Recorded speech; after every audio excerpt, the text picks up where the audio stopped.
আসসালামু আলাইকুম দেশবাসী। আমাদের এলাকায় প্রচণ্ড পানি আসছে। আমাদের তারাই নদীর পাড় ভেঙে নেতাই থেকে পানি আসছে, তাই এর জন্য দেখতেছেন আমরা চলাফেরা করতে অনেক অসুবিধা হচ্ছে। দেখতেছেন এক বড় ভাইকে পেয়ে গেলাম, দেখেন কতটুকু পানি। আসসালামু আলাইকুম বড় ভাই, আপনারা কি অবস্থা? ভাই আমাদের অবস্থা খুব খারাপ। দেখেন আমাদের বাড়ি ঘরের পানির পরিস্থিতি, আমাদের গাছপালা সব ডুবে যাচ্ছে। আমরা বাড়ি থেকে বের হইতে পারতেছি না, আমরা বাজারে যাইতে পারতেছি না। ঘরে চাউল নেই, তরকারি নেই, বাজারে কেমনে যাই, কি করি না করি কোনো কিছু মাথায় দিশ আসে না, বলতে পারি না কি করব না করব। পানির একই পরিস্থিতি খুব খারাপ, আমরা যে কি করব আমরা তাও বুঝতে পারতেছি না। আপনি কি এটা কিন্তু রাস্তার পাশে কতটুকু পানি, আর আপনারা বুঝতেই পারতেছেন আমাদের এলাকায় অনেক বন্যা হয়ে গেছে।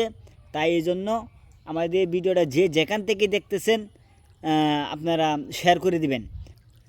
আর আপনার ফ্রেন্ডদেরকে বলে দেন আমাদের এই ভিডিওটা বেশি বেশি শেয়ার করতে, মানুষকে দেখিয়ে দিতে, যাতে আমরা ভালো থাকতে পারি।